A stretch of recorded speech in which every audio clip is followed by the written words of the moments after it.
बिस्मिल्लाहिर्रहमानिर्रहीम। Hello everyone, अस्सलामु अलैकुम। मैं हूं आपका host consultant medical specialist doctor Tanveer Arshad Chaudhry. आप देख रहे हैं programme health special on special TV. जैसा कि हमारे तमाम नाजरीन जानते हैं कि हमने हमेशा कोशिश की है कि यूनिक टॉपिक को जो है वो डिस्कस किया जाए, और जो भी सवालों जवाब होते हैं, आपके जहनों के अंदर उठने वाले सवालात होते हैं, या हमारे माशरे के अंदर हेल्थ से रेलिवेंट जितने भी इशू होते हैं, तो हम कोशिश करते हैं कि उन्हीं इशू को अपने एक्सपर्ट की ज़ुबानी आप लोगों के नॉलेज को अवेयर और आप लोगों को वेल अपडेट करने की कोशिश करें। आज का जो हमारा प्रोग्राम होगा, ये बिल्कुल एक यूनिक टॉपिक हमने डिसाइड किया है, जो होगा sleep disorder.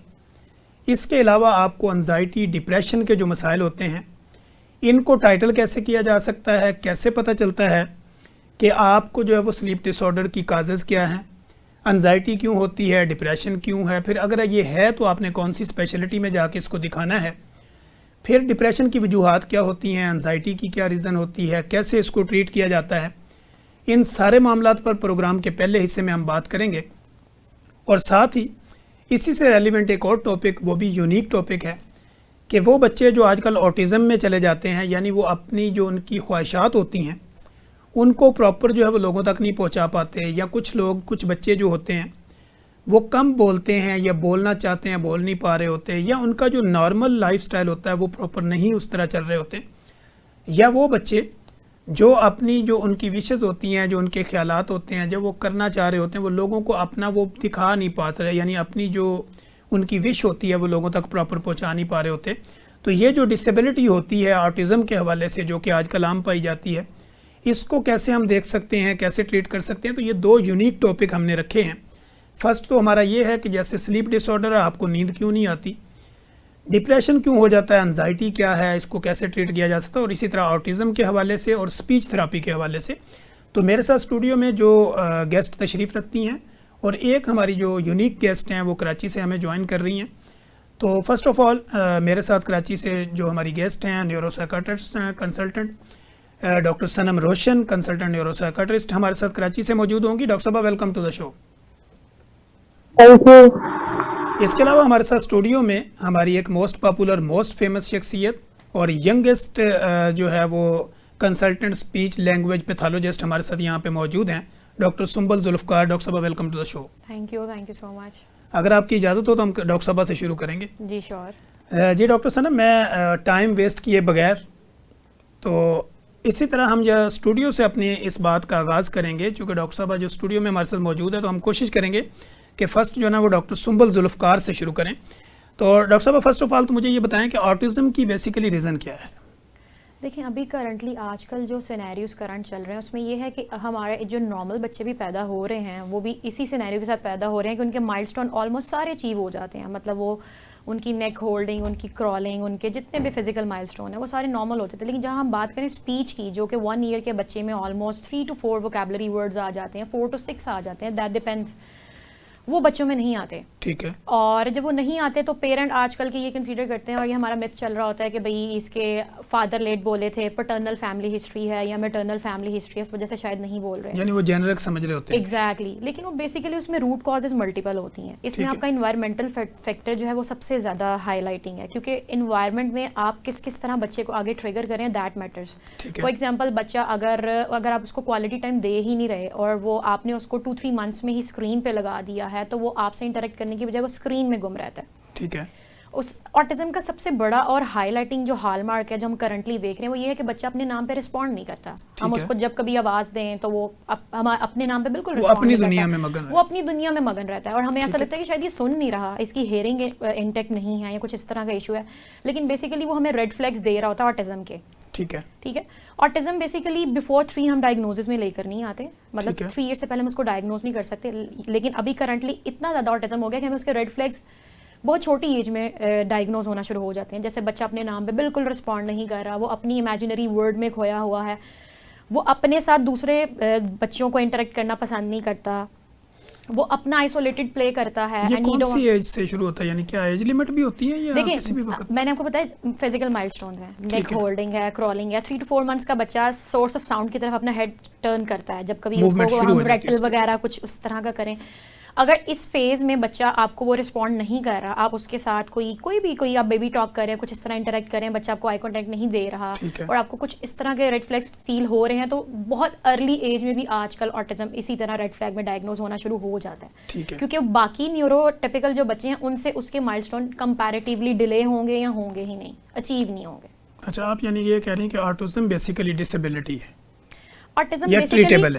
Autism basically manageable है, क्योरेबल नहीं है। ठीक है। और ऑटिज्म को हम ये डिसेबिलिटी हम नहीं कह सकते, ये डिफरेंटली एबल किड्स होते हैं। ठीक है। बहुत से ऑटिस्टिक बच्चे ऐसे हैं जिनके अंदर बहुत सारी कैपेबिलिटीज हैं, लाइक वो उनका आईक्यू हाई होता है कंपैरेटिवली अदर न्यूरोडाइवर्स किड। तो हम उनको ये नहीं कह सकते कि वो उनके अंदर कोई डिसेबिलिटी, हाँ वो डिफरेंटली एबल होते हैं, वो एनवायरनमेंट को अपने अकॉर्डिंगली देख रहे होते हैं, अपने अकॉर्डिंगली प्रोसेस कर रहे होते हैं, लेकिन उनकी बहुत सी चीज़ें जो नॉर्मल बच्चों से हैं वो थोड़ी डिले होती हैं या उनसे डिफरेंट होती हैं।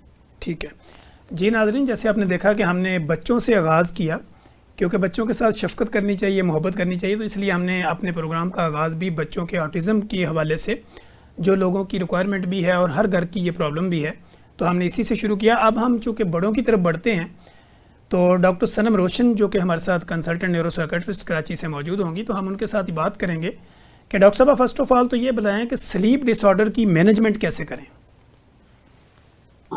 देखो, स्लीप डिसऑर्डर पहले तो हम ये देखें कि क्या कॉजेज क्या है, क्योंकि मैनेजमेंट की बात जब हम करेंगे तो हम उनमें भी कॉजेज भी ढूंढेंगे कि कॉज को पहले हम जो है ना रिकॉग्नाइज करें कि ये इस वजह से हो रहा है, उस वजह को जब हम ट्रीट करेंगे तो आपकी इंसोमिया या लॉस ऑफ स्लीप सेट हो सकती है।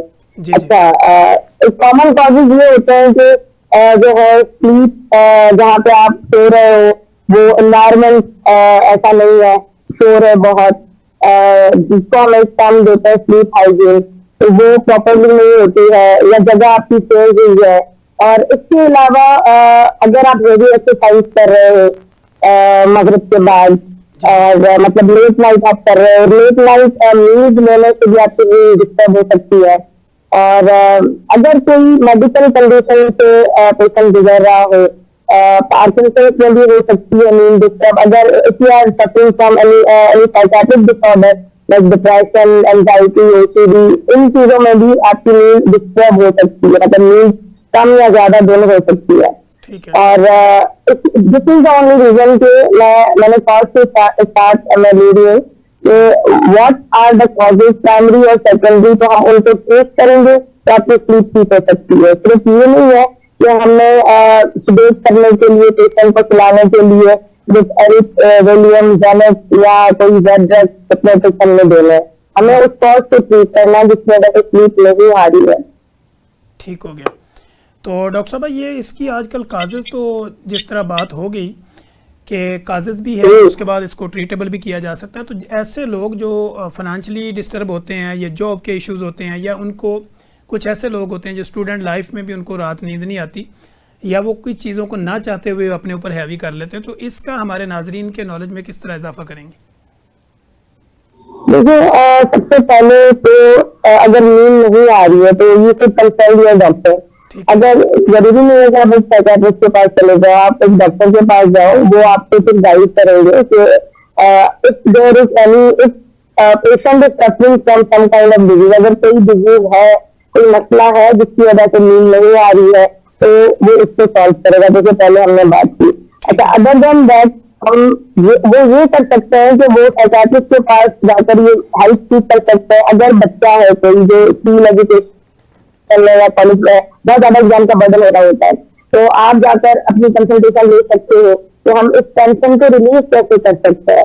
ऐसे नहीं कि फर्स्ट स्टेप में हमने सोना है, हमें सुलाना, मुझे नींद नहीं आ रही है, क्या किस वजह से नींद नहीं आ रही है, अच्छा मुझे स्ट्रेस करके मुझे सब पीना लग जाए, तो सपोज एक हम मिसाल लेते हैं कि एक बच्चा इसलिए परेशान है कि वो फेल ना हो जाए, तो हम जो जब वो साइकियाट्रिस्ट के पास या किसी भी साइकोलॉजिस्ट के पास एनी कंसल्टेशन जाएगा साइकोलॉजिकल असेसमेंट के लिए, साइकोलॉजिकल जो ट्रीटमेंट होगी उसकी अप्रोच थेरेपीज, हम अगर इतने सीवियर नहीं है इंसोमिया, सीवियर है तो फिर we will go for the medication. अगर सीवियर इंसोमिया नहीं है, ज्यादा मसला नींद का नहीं है, तो हम काउंसलिंग सेशंस लेके भी अपना एक चीज होती है कि अपना सर्केडियन रिदम सही तरह हम और लेट मील्स अवॉइड करें और अपनी एक डायरी मेंटेन करें 5 to 14 डेज के लिए कि मैं किस टाइम पे सो रहा हूँ, किस टाइम पे उठ रहा हूँ। पहले हम प्रॉब्लम अपने रिकॉग्नाइज करें कि हमारा लाइफस्टाइल कैसा है।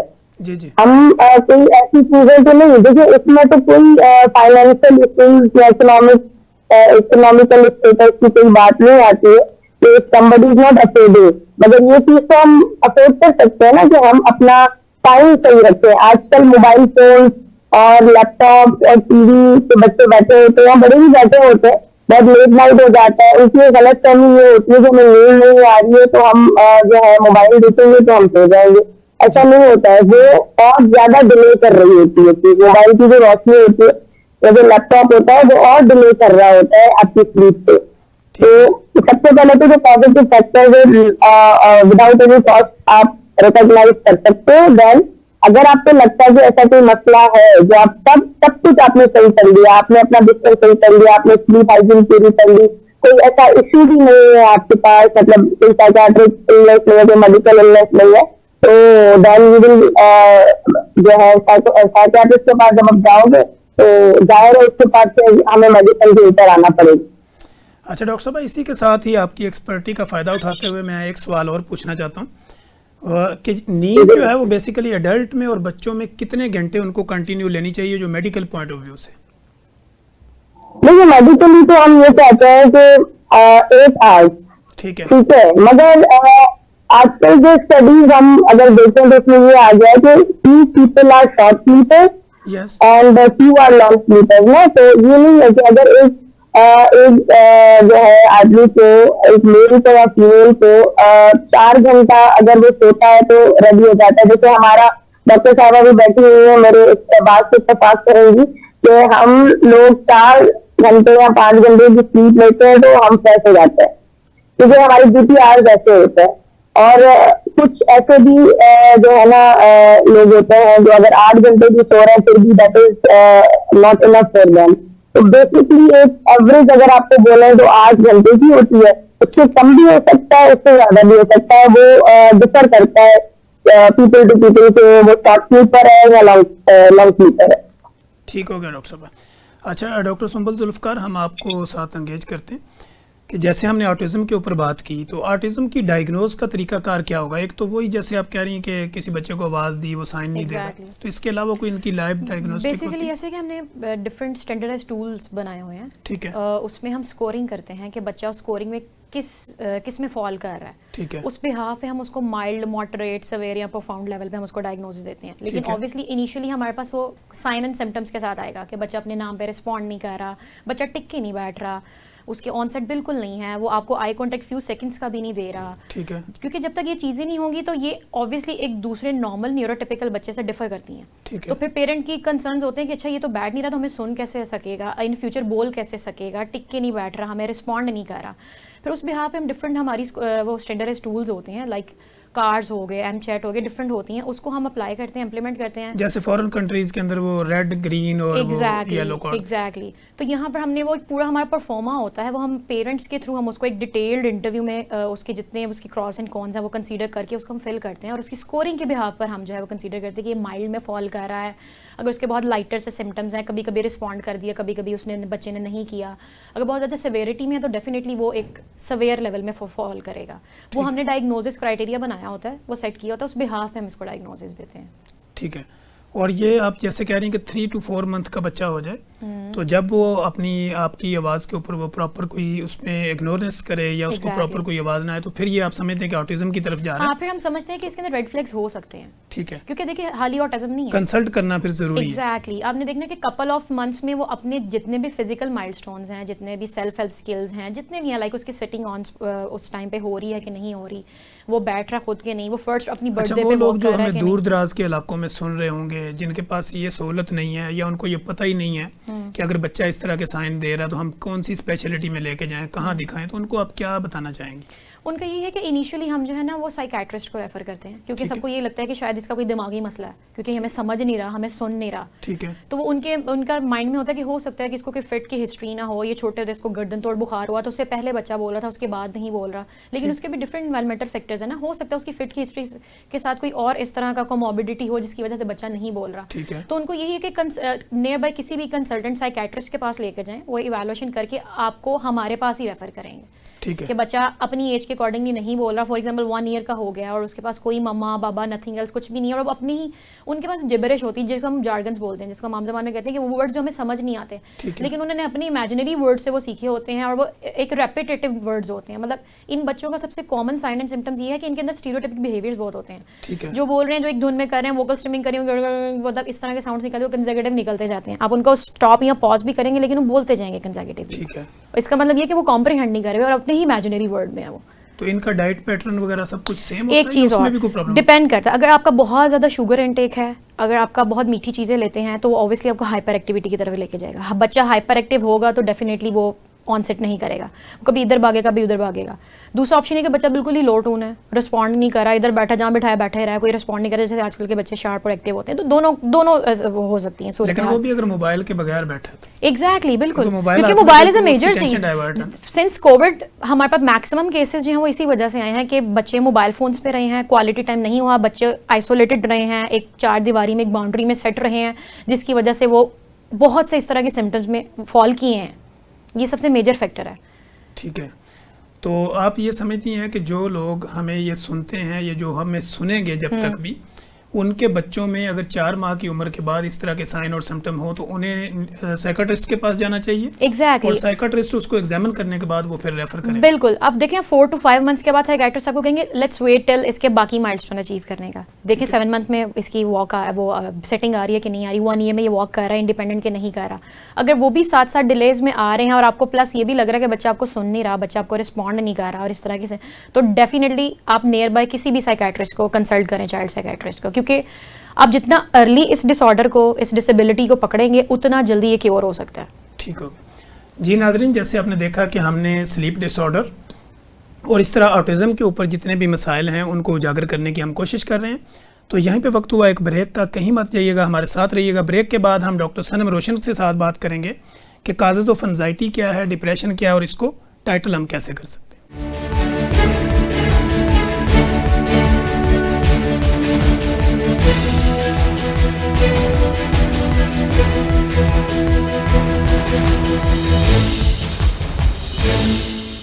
वेलकम बैक नाजरीन। जैसे कि आपने देखा कि हमने ऑटिज़म और इसके अलावा स्लीप डिसऑर्डर, एंजाइटी, डिप्रेशन और स्पीच थेरेपी, बच्चों का बोलना या उनकी जो भी हरकत होती हैं वो क्यों होती हैं, इन सारे मामलात पर हम अपने आज के इस प्रोग्राम में बात कर रहे हैं।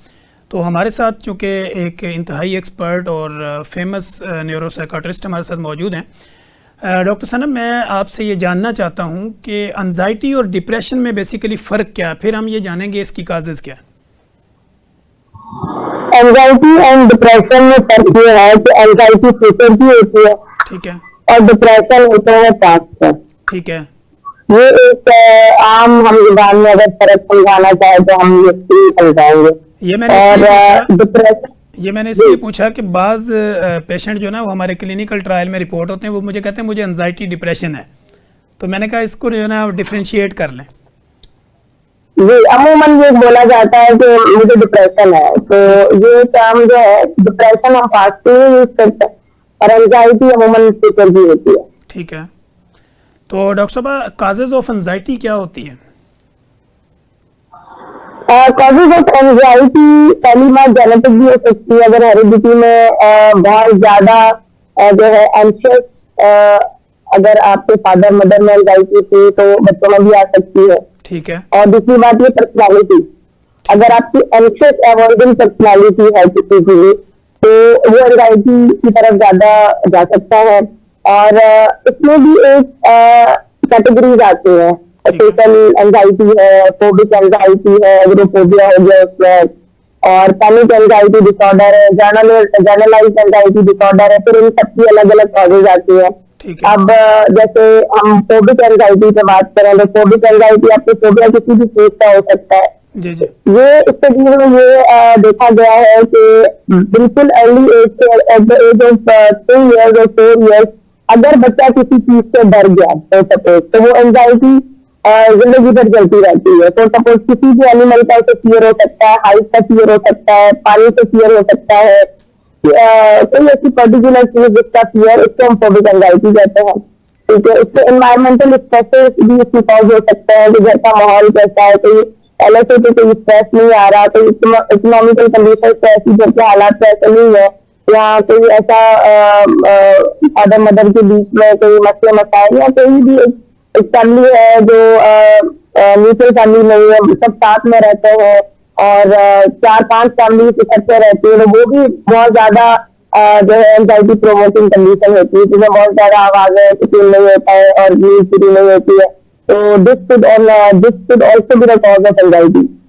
और उसके बाद जी कंटिन्यू करें।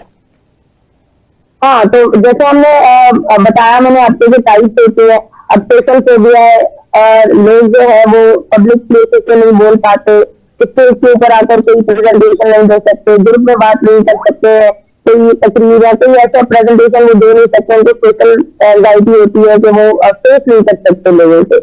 तो इसको भी हम ऐसे ही डील करते हैं कि भाई एक्सपोजर दे दिया पेशेंट को, इसको उस सिनेरियो में हमने एंटर कर दिया और फिर जो है इसकी एंजाइटी धीरे धीरे स्लोली एंड ग्रेजुअली खत्म हो जाती है, जिसको हम एक्सपोजर और रेस्पॉन्सिबिलिटी कहते हैं।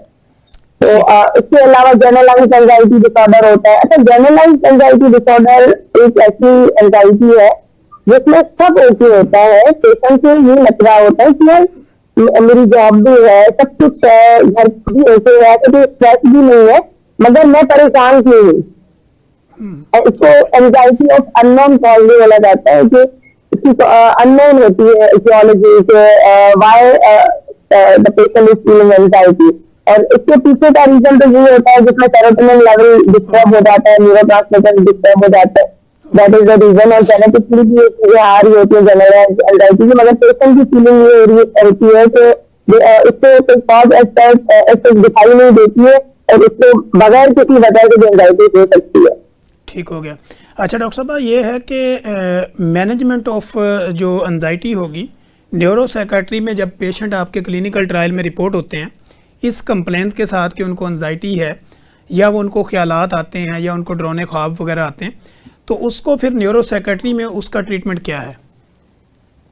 जी, अच्छा, पहले तो जैसे कॉजेस के ऊपर हम साइकेट्री में कॉज के ऊपर ही चलते हैं मैनेजमेंट के हिसाब से। तो सबसे पहले हम देखेंगे कि कोई स्ट्रेस तो नहीं आ रहा, ठीक है, कोई ऐसा फियर बच्चे या बड़ा जो भी आता है हमारे पास, उसके अंदर कोई ऐसा फियर तो नहीं है जिसका हम जिससे फियर को हम खत्म कर सकते हैं बातों के जरिए। हम इसको सीबीटी भी बोल सकते हैं, सीबीटी करते हैं कॉग्निटिव बिहेवियर थेरेपी। सबसे पहले बातों के जरिए हम इलाज करने की कोशिश करते हैं, रिलैक्सेशन टेक्निक्स होती है, ठीक है। और इसके अलावा जो है हम इंटरपर्सनल थेरेपीज भी करते हैं, पूरी बात सुन के उसके बाद जो ट्रिगरिंग फैक्टर्स है इसको खत्म करने की कोशिश करते हैं, मतलब बातों के जरिए। इसके बाद अगर एंजाइटी मॉडरेट टू सीवियर में जाती है तो फिर हमें मेडिकेशन की भी जरूरत पड़ती है। इसमें मोस्ट प्रोबेबली हम SSRIs जो होते हैं उसके ऊपर जाते हैं। उसके बाद है अगर एंजाइटी के साथ कोई ऐसा मसला है जैसे सुसाइडल आइडिएशन है, जो वो अमूमन डिप्रेशन में होती है, मगर हम फिर ट्राइसाइक्लिक एंटी डिप्रेशन की तरफ भी जा सकते हैं। और उसके बाद अगर इंसोमिया कॉज कर रही है एंजाइटी तो वो भी कर सकते हैं। और एंजाइटी का अब जैसे एगोरोफोबिया है या क्लॉस्ट्रोफोबिया को सपोज, ठीक है, बंद स्पेसेस का है, तो हम पेशेंट के साथ बैठते हैं, कमरा बंद करते हैं, हम उसको बताते हैं देखो हमें कुछ नहीं हो रहा है, हमारा दम नहीं घुस रहा है। या फिर सपोज अगर कोई पेशेंट जो है उसको किसी भी चीज का कोई फोबिया होता है तो हम जाकर उसको एक्सपोजर करवाते हैं, एक्सपोजर टेक्निक से उसका फियर खत्म करने की कोशिश करते हैं। अगर बातों के जरिए मुश्किल हो जाती है तो then we will go for the SSRIs anti depressants. ठीक हो गया। अच्छा डॉक्टर साहब, डिप्रेशन और एंजाइटी के जो मरीज आपके क्लिनिकल ट्रायल में रिपोर्ट होते हैं तो इनका जो दौरानिया होता है ट्रीटमेंट का, जैसे एंजाइटी की हम बात कर रहे हैं, तो एंजाइटी का जो दौरानिया होगा उसको बंदे को नॉर्मलाइज करने का वो कितना होगा? देखिए ये डिफर करता है पेशेंट टू पेशेंट। ठीक है। Duration of untreated illness, duration कितनी है? एक पेशेंट आ रहा है मेरे पास फॉर सपोज हिस्ट्री 1 महीने की, तो मोस्ट प्रोबेबली इसका प्रोग्नोसिस अच्छा होगा। हाँ, और एज पे भी डिपेंड करता है कि अगर यंग है तो इसका प्रोग्नोसिस बहुत अच्छा होगा, वो जल्दी ठीक हो जाएगा। ड्यूरेशन भी कम है, यंग है, उसने जल्दी रिपोर्ट किया है, जब उसका मसला हुआ उसने डिले नहीं किया डायग्नोसिस और ट्रीटमेंट के लिए और साइकियाट्रिस्ट के पास आ गया हेल्प करने के लिए, तो इसका प्रोग्नोसिस अच्छा होगा और वो जल्दी ठीक हो जाएगा। और एंजाइटी, ऐसा कोई टाइम नहीं होता है कि एंजाइटी, डिप्रेशन या कोई भी साइकियाट्रिक इलनेस का कोई पर्टिकुलर टाइम नहीं होता अदर देन मेनिया। तो मेनिया का अटैक, ये फिर बात हट जाएगी। तो मेनिया के अटैक होते हैं, फिर वो एपिसोडिक होते हैं, उनका एक टाइम होता है, वो खत्म हो जाता है। अच्छा, एंजाइटी का ये होता है कि 30% अगर हम डिवाइड करते हैं तो 30% पेशेंट ऐसे होते हैं जो मेडिसिन अगर लेते रहते हैं तो सही रहते हैं, अगर खत्म कर देते हैं तो फिर उनकी एंजाइटी वापस आ जाती है, डिप्रेशन वापस आ जाता है। 30% ऐसे होते हैं जो लेते हैं एक हद तक 6 महीने तक, कम से कम हमारा टाइम पीरियड ये होता है कि हम 6 महीने तक ट्रीटमेंट दें विथ मेंटेनेंस। 6 मंथ कंटिन्यू लेनी है, मगर उसके बाद भी हमें 2 से 3 महीने मेंटेनेंस थेरेपी पे चलना है। वो फिर पेशेंट हमें बताएगा, पेशेंट टू पेशेंट डिफर करेगा कि अगर हम टेपर ऑफ करके देखते हैं, अगर 2 दिन या 3 दिन या 1 हफ्ता अगर कोई चेंजेस हमें महसूस नहीं हो रही है तो वी विल कंटिन्यू दैट। अगर हमें कोई भी ऐसा साइन मिल रहा है तो हम फिर डिसकंटिन्यू नहीं करते। और 30-30 की बात आ रही थी कि 30% ऐसे पेशेंट होते हैं जो मेडिसिन लेते हैं तो ठीक रहते हैं, बंद करेंगे तो उनकी ये चीजें वापस आती है। 30% ऐसे होते हैं जिनकी ट्रीटमेंट हो जाती है 6 महीने, उसके बाद वो सेट रहते हैं, मेडिसिन की जरूरत अमूमन नहीं होती है। और 30% ऐसे होते हैं जो क्रॉनिक केसेज होते हैं, जिनको हम कितना भी सेट करने की कोशिश करते हैं मगर इनका कोई खासा रिजल्ट नहीं होता है। और एक और ऑप्शन भी हमें डिप्रेशन की अगर हम बात करूं तो हमारे पास इलेक्ट्रोकन्वर्सिव थेरेपी भी होती है जो मेडिसिन के बाद भी आती है, जो मेडिसिन भी हम दे सकते हैं और जिसको हम कहते हैं मशीन के जरिए इलाज। ठीक है, तो वो भी वो ऑप्शन भी हमारे लिए बड़ा सेफ होता है। ठीक हो गया। अच्छा डॉक्टर साहब, एक तो ये कि आपने बड़ा अच्छा ज़बरदस्त तरीके से एक्सप्लेन किया, तो आप शॉर्टली ज़रा ये बता दें कि लोग अगर आपके साथ कांटेक्ट करना चाहें तो आपकी फिजिबिलिटी प्रैक्टिस कौन कौन सी जगह पे और लोग आपसे कैसे कांटेक्ट कर सकते हैं? सबसे इजी तरीका जो मेरे पेशेंट का मुझे कांटेक्ट करने का है वो मेरा सेल नंबर है, वो मुझे कांटेक्ट डायरेक्ट करते हैं मेरे पेशेंट्स।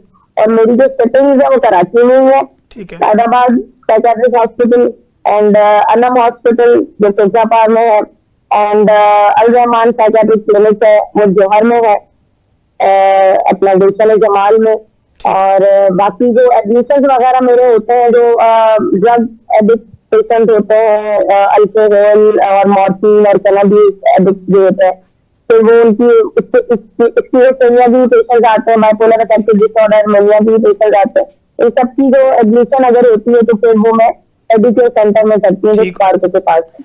ठीक होगा डॉक्टर साहब, थैंक यू सो मच। एक तो चूँकि आपकी मसरूफियत की वजह से आज हमें टाइम थोड़ा सा हमारा कट गया, तो नेक्स्ट हम इंशाल्लाह कोशिश करेंगे कि जब आपको दोबारा लेंगे तो डिटेल गुफ्तगू करेंगे। ओके जी नाजरीन, जैसे आपने देखा कि हमने डिप्रेशन और एंजाइटी के ऊपर प्रॉपर बात करने की कोशिश की। डॉक्टर साहबा कराची से हमारे साथ लाइन पे मौजूद थी और उन्होंने बड़े डिटेल टॉपिक डिस्कस किया। तो अब चूँकि हमारे पास ऑटिज़म के ऊपर बात हो रही थी, तो अब हम बात करते हैं स्पीच थेरापी के ऊपर। तो डॉक्टर सुंबल ये बताइएगा कि ऑटिज़म के ऊपर तो हमने बात कर ली, अब स्पीच थेरापी जो बच्चे लेट बोलते हैं या बोलने की कोशिश करते हैं, प्रॉपर अपने वर्ड को अदा नहीं कर सकते, तो उनका ट्रीटमेंट या डायग्नोज हम कैसे करते हैं और आगे उसको कैसे लेके चलते हैं? अच्छा, बेसिकली ऐसे है कि स्पीच लैंग्वेज पैथोलॉजिस्ट जो है ना, ये एक वास्ट वो है, फील्ड है। इसमें हम डिफरेंट तरह की स्पीच रिगार्डिंग स्पीच थेरापिस्ट, एक होते हैं साइकोलॉजिस्ट, एक होते हैं speech therapist, speech language pathologist. तो इसमें डिफरेंशिएट क्या है? स्पीच थेरापिस्ट बेसिकली ऐसे हैं कि वो बहुत से ऐसे हैं जो क्लिनिकल बैकग्राउंड से हैं, लाइक क्लिनिकल साइकोलॉजी का बैकग्राउंड, उसके बाद उन्होंने 1.5 ईयर का कोई डिप्लोमा कर लिया just to upgrade your degree, और उसके बाद ये MS कर लिया, ठीक है, कुछ इस तरह का कर लिया, लेकिन उनके पास एक प्रॉपर वो 4 to 5 ईयर वाली डिग्री नहीं होती। ठीक है। Speech language pathologist basically short diploma course, short term वो है जिसमें आप प्रैक्टिकल कम थ्योरेटिकल ज़्यादा करते हो, just to upgrade your degree. ठीक है। ठीक है। और जबकि स्पीच लैंग्वेज पैथोलॉजिस्ट जो है वो हमारी एक ऑब्वियसली एक प्रॉपर डॉक्टर है। Proper exactly.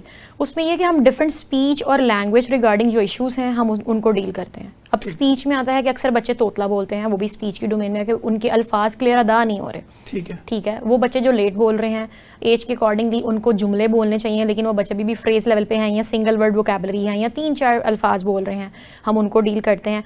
वो इस तरह के पेशेंट जो कि बोलते बोलते हकला जाते हैं, जिसको हम स्टैमरिंग आम अल्फाज में कहते हैं कि थोड़ा डिप्रेशन है, थोड़ी एंजाइटी है, तो उसमें अल्फाज अदा नहीं हो रहे, उन तरह के पेशेंट्स को डील करते हैं। वॉइस रिगार्डिंग डिसऑर्डर्स हैं, जितने भी आवाज़ के साथ लिंक चीज़ें हैं, जैसे आपकी हाइपर नेजल वॉइस है या हाइपोनेजल वॉइस है। इसके अलावा बहुत से बच्चे जो क्लेफ्ट के साथ होते हैं, उनकी भी हाइपर नेजलिटी, वर्ड की क्लैरिटी नहीं होती। जितने भी ओरल मोटर मैकेनिज्म के साथ आपकी चीज़ें लिंक्ड है ना, हमने उन सबको डील करना है जो आपकी स्पीच को इफेक्ट कर रही है और इनडायरेक्टली आपकी लैंग्वेज को भी इफेक्ट कर रही है। So there is a huge difference between speech and language. ठीक है।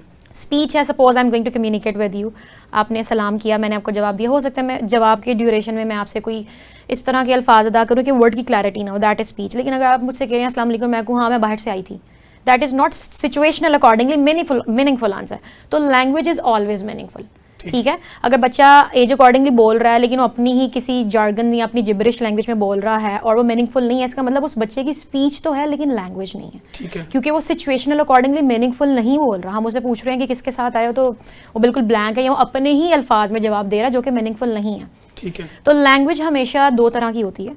सबसे पहले आप चीज़ों को समझते हैं फिर बोलते हैं। ठीक है। ठीक है। तो रिसेप्टिव इज लाइक कि आपके माइंड में जो भी चीज़ें चल रही हैं आप उसको पहले कॉम्प्रिहेंड करेंगे। मतलब suppose if I am going to communicate, बैठे बैठे मैं आपसे पर्शियन में या किसी और लैंग्वेज में कम्युनिकेट करूँ, you wouldn't be able to answer in spite of आपको नहीं आती हो तो। ठीक है। तो इसका मतलब ये नहीं कि आप कर नहीं सकते, आपका दिमाग उस तरह प्रोसेस नहीं, इसका मतलब आपने सीखी नहीं है, आपकी कॉम्प्रीहेंशन में नहीं है, आपके माइंड में नहीं है। आप जैसे ही उसको बच्चे को सिखाएंगे उसकी एग्जैक्टली वो उसको पिक करेगा और अच्छा, इसमें एज लिमिट क्या होती है? मसलन कब जब बच्चा प्रॉपर, जैसे कुछ लोग कहते हैं कि मेरा बच्चा बोला ही लेट था, पहला बच्चा लेट बोला था, दूसरे कभी वो वेट करते रहते हैं। एग्जैक्टली। तो इसमें एज लिमिट क्या है कि जब से वो स्पीच थेरेपिस्ट के साथ? देखिए हमारे पास डिफरेंट क्राइटेरिया सेट होते हैं। मतलब 1 ईयर के बच्चे के बाद ऑलमोस्ट 6, 7, 8 वोकैबुलरी वर्ड्स होते हैं।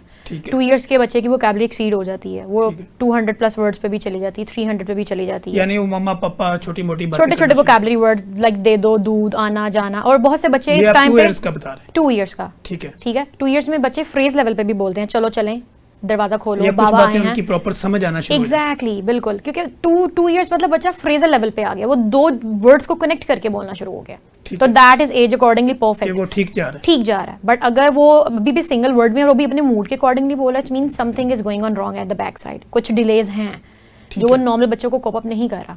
अच्छा, जब आपके पास ये बच्चे आ जाते हैं तो इनका जो ट्रीटमेंट होता है वो कितने अरसे तक चलता है? देखिए डिपेंड करता है, ये किड टू किड वेरी करता है। बहुत से बच्चे जो हैं वो उनकी बहुत सी प्री रिक्वेस्ट्स जो होते हैं, लाइक उनका सेटिंग बहुत अच्छा है, वो आई कॉन्टैक्ट अच्छा दे रहे हैं, तो हम वो बहुत जल्दी ऑप्ट कर लेते हैं चीज़ें। मतलब हम जो सिखाते हैं तो इन रिटर्न उनकी जल्दी वोकैबुलरी आ जाती है, कंपैरेटिवली उस बच्चे के जो बिहेवियरल इशू के साथ भी आ रहा है, जो ऑटिज्म के साथ भी आ रहा है, जिसके सेटिंग नहीं है, जो एक स्टीरियोटाइपिक बिहेवियर शो कर रहा है, जो हमारे पास बैठ नहीं रहा, हैंड फ्लैपिंग कर रहा है, मल्टीपल रीजंस हैं। तो वो बच्चा जो काफ़ी हद तक मैनेज्ड है और उसकी कॉग्निशन इज गुड। अच्छा, अक्सर होता है हमारे पास बहुत से बच्चे ऐसे होते हैं उनका मूड इस तरह का होता है कि उनको उनकी कॉग्निशन में बहुत कुछ होता है। Exactly, but they are very reluctant to speak. पता सारा कुछ है, हम कहेंगे अच्छा बताओ पिंक कलर कौन सा पॉइंट करो, वो पॉइंट कर देंगे, फिर हम पूछेंगे कौन सा कलर है, but they wouldn't be able to say कि नहीं ये पिंक कलर है। यानी वो बोल नहीं सकता, वो बोल नहीं पा रहे होते। वो सिर्फ हमारे पास लैंग्वेज डिले में या स्पीच डिले में बच्चे होते हैं कि उनकी कॉग्निशन इज वेरी गुड। तो हमने चेक करना है कि बच्चा कॉग्निटिवली भी डिले आ रहा है या हाल ही उनमें लैंग्वेज के डेफिसिट्स हैं। तो हमने वो क्राइटेरिया सेट किया होता है in order to rule out the things. अच्छा डॉक्टर साहब, आपने बड़ी ज़बरदस्त गुफ्तगू की ऑटिज्म के ऊपर, स्पीच थेरेपी के ऊपर, और मुझे पूरी उम्मीद है कि हमारे जितने भी लोगों ने आपको देखा होगा, सुना होगा, उनको पसंद आया होगा। अगर लोग आपसे कांटेक्ट करना चाहें या अपने बच्चों की स्पीच थेरेपी, ऑटिज्म के बारे में आपसे कंसल्टेशन लेना चाहें, तो आप पब्लिक मैसेज कोई दें कि वो लोग आपसे किस तरह कांटेक्ट करें? First of all public message सबसे पहला तो ये है कि अपने बच्चों को एज अकॉर्डिंगली कंसीडर करें।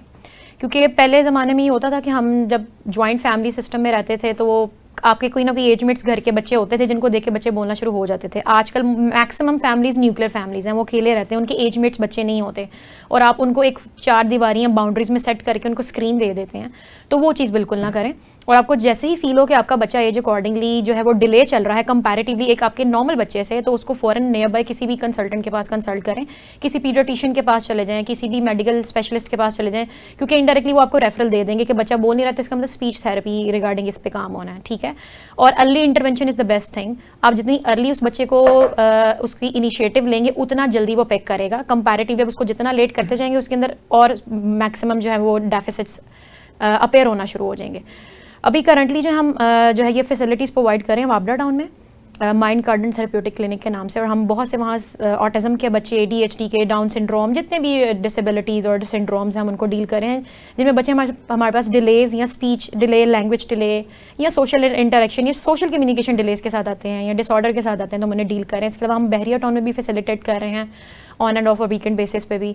तो बस पब्लिक मैसेज यही है कि एज अर्ली एज पॉसिबल आपको पता चले कि आपका बच्चा एज अकॉर्डिंग कॉप नहीं कर रहा, तो उसका जल्द अज जल्द उसके लिए ये स्टेप लें। जी डॉक्टर साहब, थैंक यू सो मच कि आपने अपना कीमती वक्त दिया हमें और हमारी जितनी भी ऑडियंस है उनको अवेयरनेस देने की कोशिश की। नाजरीन, आपने देखा कि आज हमने स्लीप डिसऑर्डर, एंजाइटी के ऊपर बात की, इसी तरह हमने ऑटिज़म और स्पीच थेरेपी के ऊपर बात की, और मुझे पूरी उम्मीद है कि हमारे गेस्टों की जितनी भी गुफ्तगू है वो उनमें उससे आपके नॉलेज में काफ़ी इजाफा हुआ होगा। हम इंशाल्लाह कोशिश करेंगे कि अपने नेक्स्ट एपिसोड के अंदर नए प्रोग्राम में नए गेस्टों के साथ नए टॉपिक के साथ दोबारा हाजिर होंगे। तब तक के लिए इजाज़त दीजिए। अल्लाह हाफिज़।